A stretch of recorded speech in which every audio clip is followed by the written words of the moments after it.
episode of Let's Talk Natural Medicine is brought to you by Bioglan, proud platinum partners of ATMS. For over 40 years, Bioglan has delivered innovative, high-quality vitamins, supplements and superfoods, helping Australians live healthier lives. Find Bioglan at your local pharmacy today. Welcome back to Let's Talk Natural Medicine, brought to you by the Australian Traditional Medicine Society. I'm your host, Natalie Hume, and today we're discussing something I'm sure we can all relate to, digestive discomfort. Did you know that it's so very common for adults to experience bloating and burping after a meal? What if there were simple, natural changes that you can make to make a huge difference in how you feel? And that's exactly what we're here to explore today, natural ways to reduce bloating, belching, and flatulence for a more comfortable, balanced digestive system. And joining us to deep dive into this topic is Linda Dal Molin. And Linda is an experienced naturopath and nutritionist who has a keen interest in digestive wellness. Linda, thank you for joining us today. Thank you, Natalie. It's absolute pleasure, and thank you so much for having me on. And yes, I'm very passionate and very experienced in the area of gut health, and I'm really keen to speak to your listeners about lots of reasons behind gut digestive issues, and also things that they can pick up and do today that will help their digestion and impact a better lifestyle. Oh, fantastic. So then let's break it down a bit. Mm-hmm. Why are digestive issues like bloating, belching, and flatulence? Yes, we talk about a lot of gut stuff being naturopaths, don't we? Yeah. Why are they so common and I guess growing issue for a lot of people as well? Well, bloating, burping or belching, and flatulence or farting or passing of gas. It's just about an intricate balance of our digestive system. And a lot of people have heard the words microbiome or dysbiosis. These are all, dysbiosis is a term used to talk to the fact that the intricate balance of the gut is out of whack. And so there's, everything from our lifestyle, what we eat, how we sleep, it all impacts our gut. So I just wanted to break it down a bit for you, Nat, and go through, the differences between and the reason why, burping, bloating, and flatulence occur. Please do.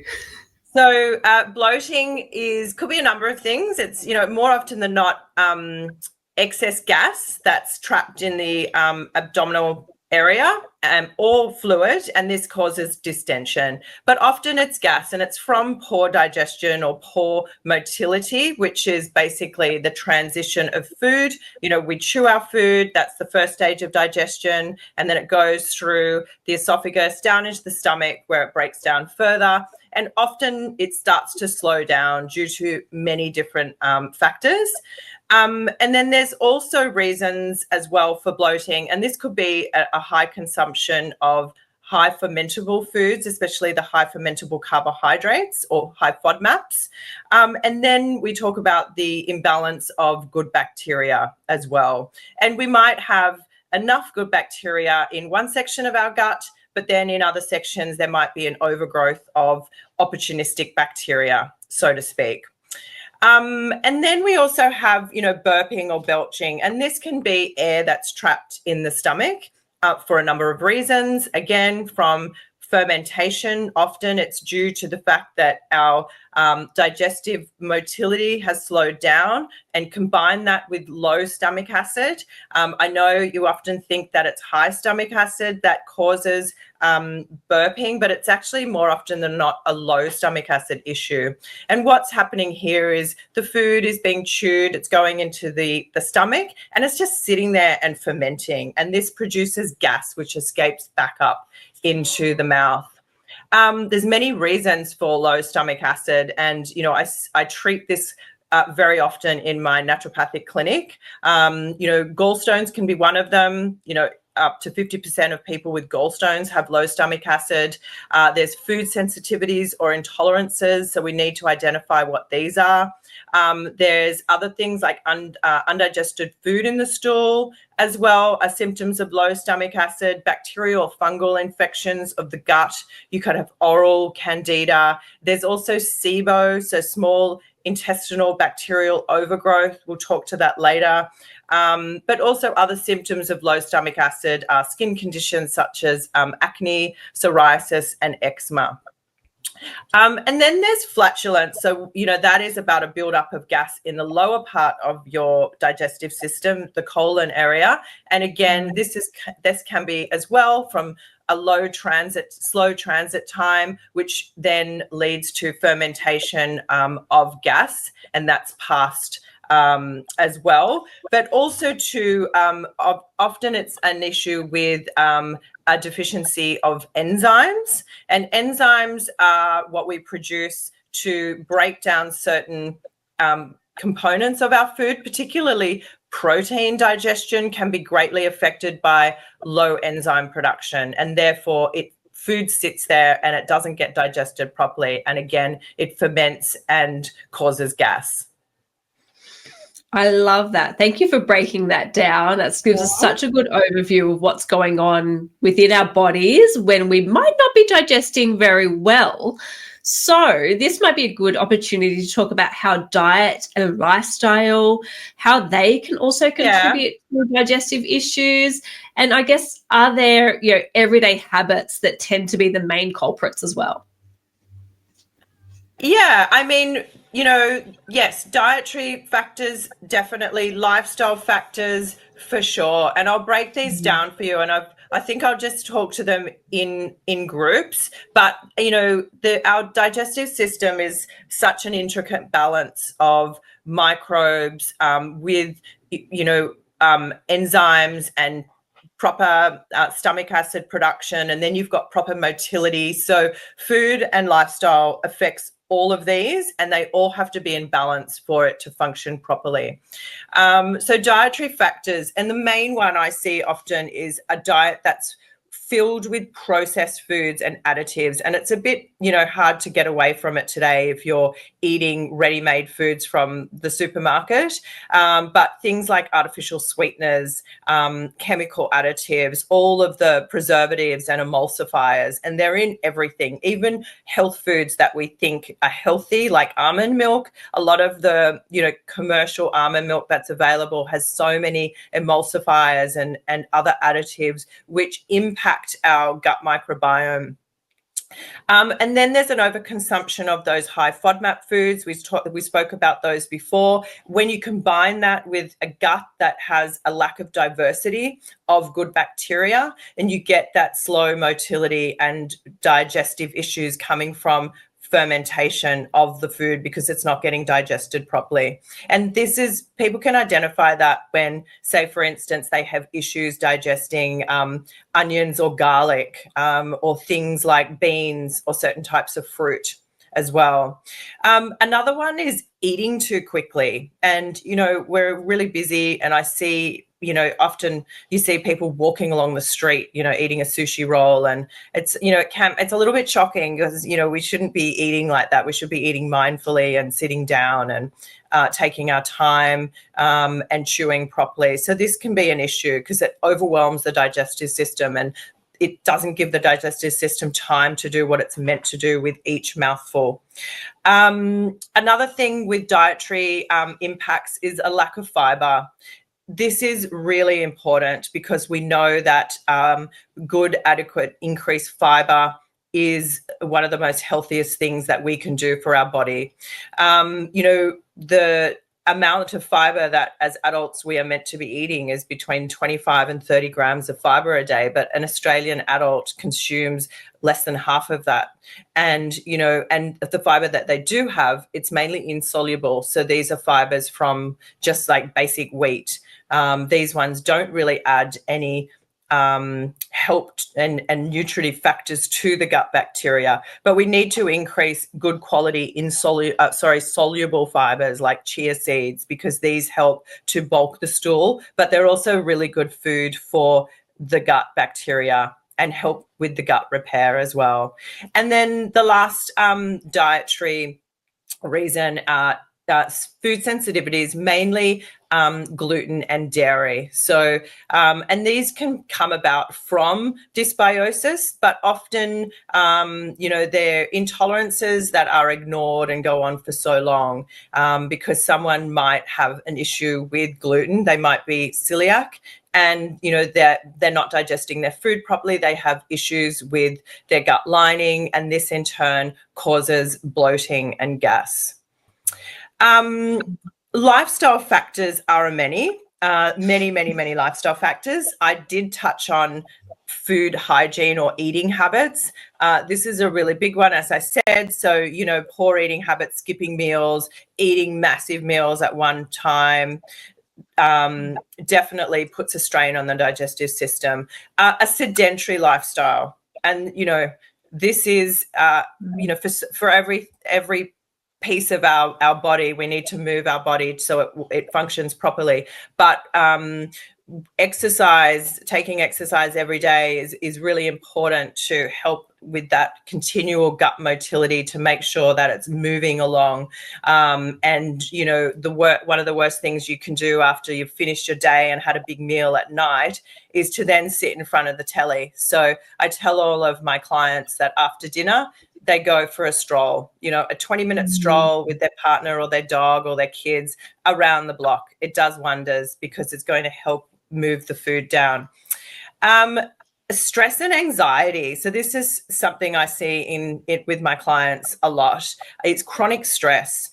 This impacts the gut-brain axis. So we've probably heard of the gut-brain axis, but it is a nerve control between the brain and the gut. But chronic stress actually impacts that and slows that down, and therefore slows down that gut motility. We know that, that when you're eating quickly at work, it's a Friday lunch and you've got to woof down your lunch because you're running into a meeting, and you've 3 minutes later, you've eaten a whole meal, and all of a sudden, your stomach just blows up and you've got cramps. That's because of that impact that stress is having, because the body thinks that it's, going into, the Colosseum to fight the lions, but it's actually meant to be digesting food. Dehydration is another one. We, especially now, we're in the heat of summer. I think in Sydney yesterday, it was 42 degrees. A lot of people just don't drink enough water. We know that water is so important to keep everything lubricated and to keep our gut moving. And that's not water while you're eating, it's water in between meals. And I always suggest to my clients, when they wake up in the morning, the first thing they do is have a really big glass of water, and adding lemon or something like that can help as well. Another lifestyle habit that impacts gut health are poor sleep patterns. This is massive because, everyone's on their devices at night. No one's getting good quality sleep. So the poor sleep habits affect circadian rhythm. And then in turn, circadian rhythm is what helps with gut regulation. So if we're not sleeping properly or getting adequate sleep at night, you're already starting off the next day on the back foot because you're not in a healthy state to get started on the day and digest your food properly. And then the last one, and we've just come off silly season, is excess alcohol consumption. Alcohol, I mean, if you think about it, we use, people use alcohol wipes for, being an antibacterial agent, but alcohol is a very bad corrosive agent that aggravates the gut lining.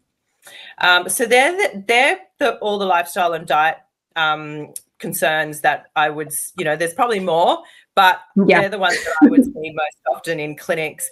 But, I would say the most common ones are that chronic stress and poor sleep patterns, poor dietary choices, eating foods that have way too many additives, consuming too much alcohol, and a lack of physical exercise.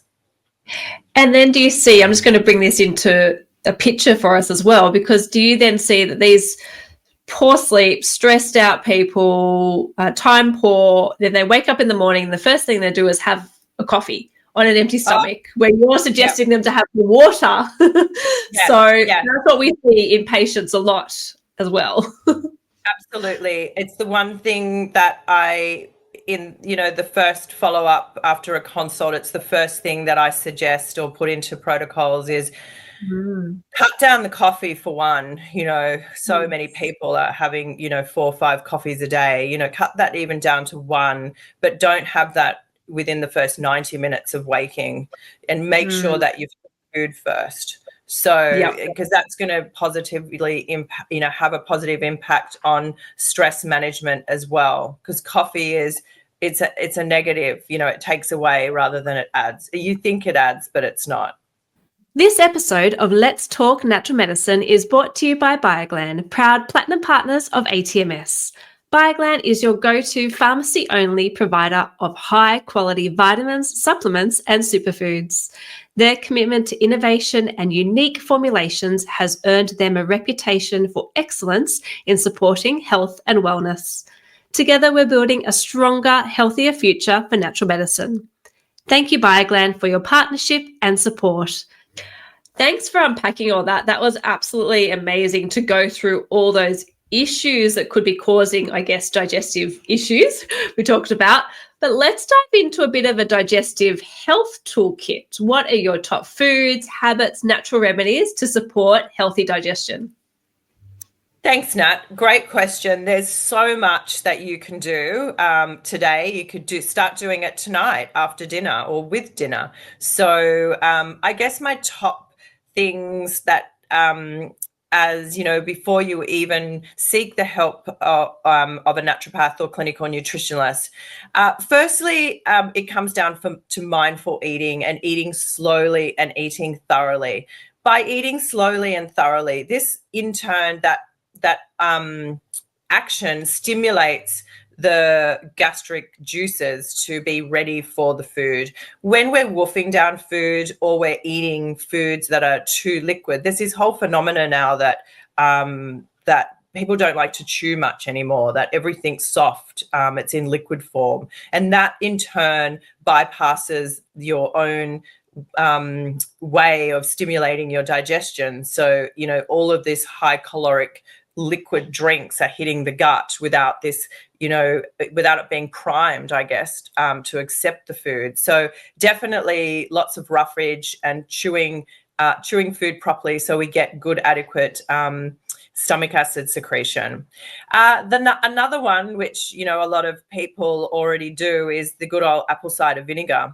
We know that apple cider vinegar does exactly that as well, stimulates good stomach acid production. And there's actually some really good evidence to show that having 1 to 2 teaspoons of apple cider vinegar before a meal actually helps to reduce your glycemic spike after the meal as well. So helps with regulating blood sugar metabolism as well.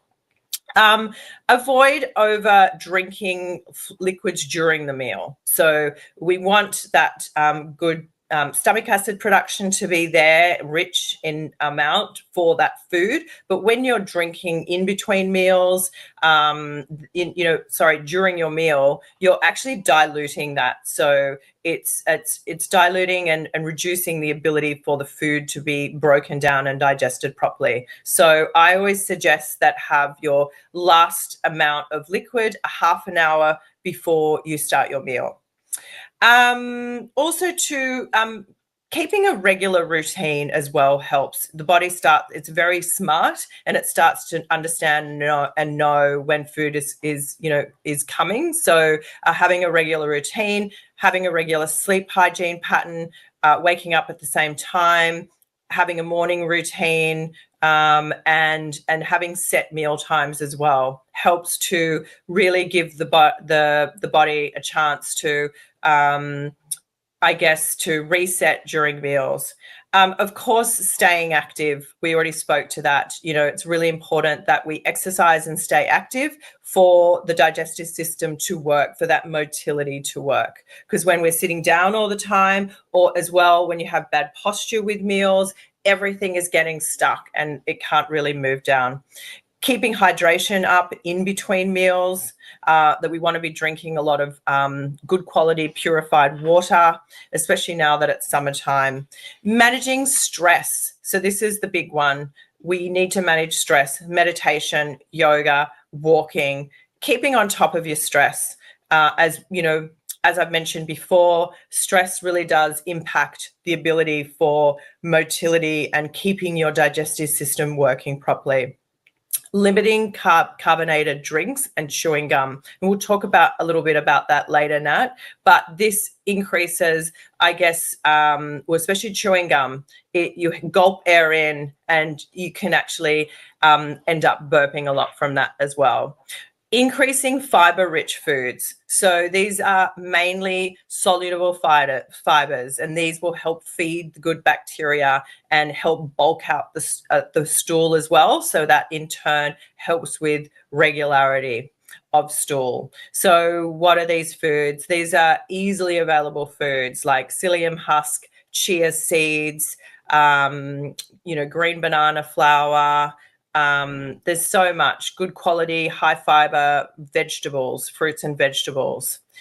Also, you could include fermented foods. So fermented foods are miso, tempeh, kimchi, sauerkraut, all of those. However, if you do have an issue with fermented food, say after you eat the fermented food, you end up getting really bloated and really gassy, then you might have an overgrowth of certain bacteria. And this is when you can have an appointment. And if that was, actually that is one of the symptoms that I see often. People come in and, they're like, oh, I can't eat my sauerkraut anymore. I get really bloated. That's when I use functional stool testing to see really what's going on in the gut. What's the overgrowth? What's the diversity like?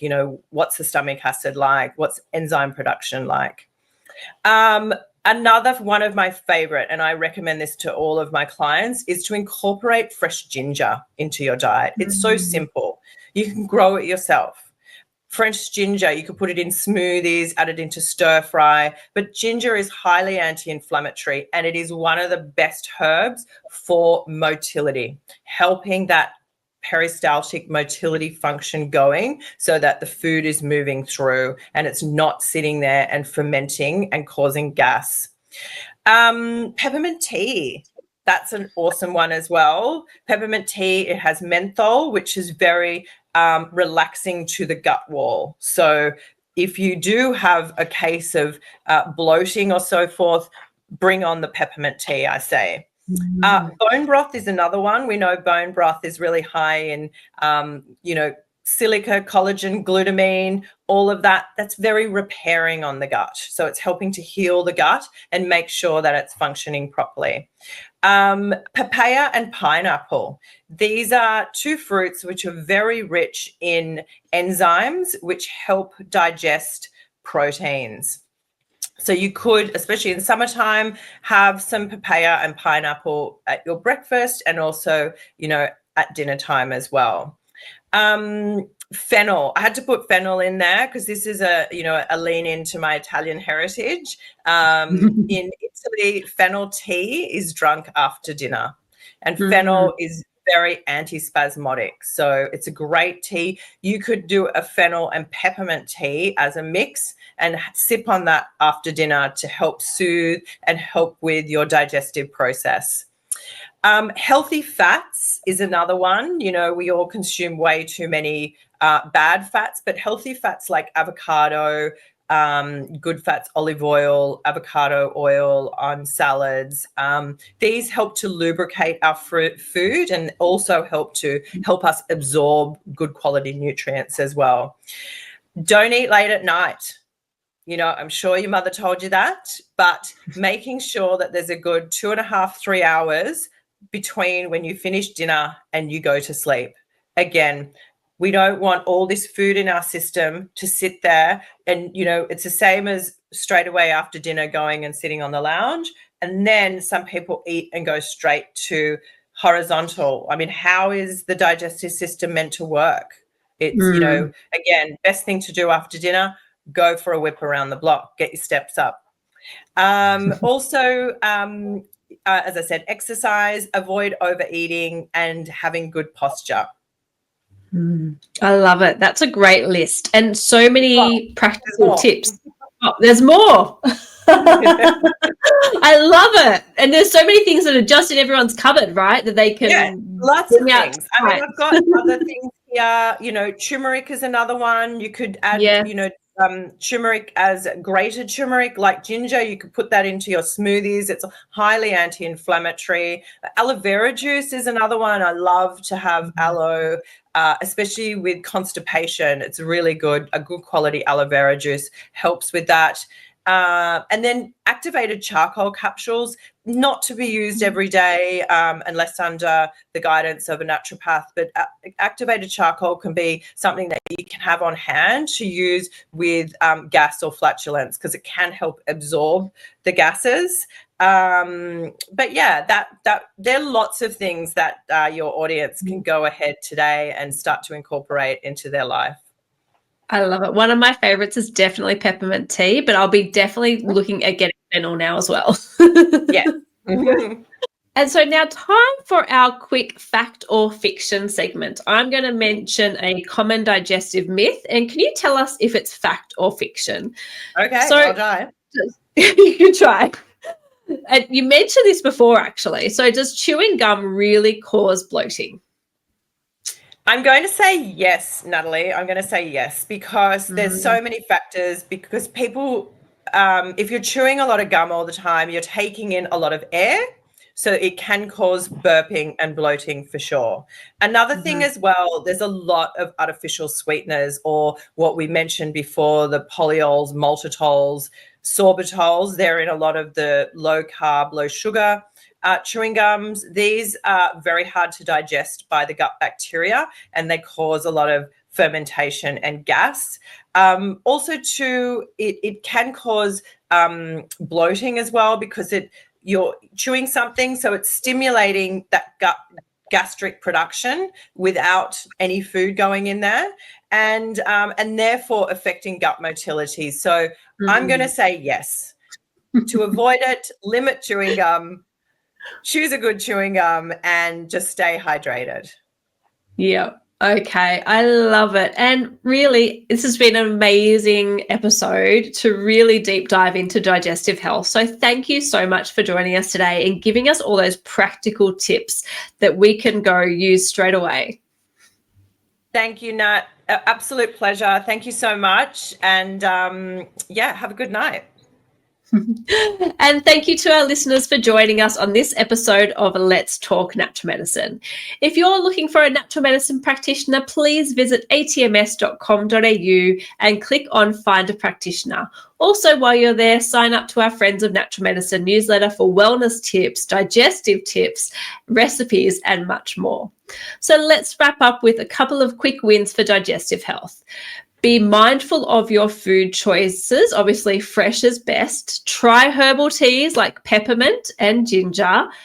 Slow down, chew thoroughly, don't rush while we eat. Until next time, take care and stay naturally well. Love what you heard today? Then hit the follow button to stay tuned for more deep dives into holistic health and wellness. If you're feeling the positive vibes, leave us a 5-star review. It makes a huge difference in spreading the message of natural medicine far and wide.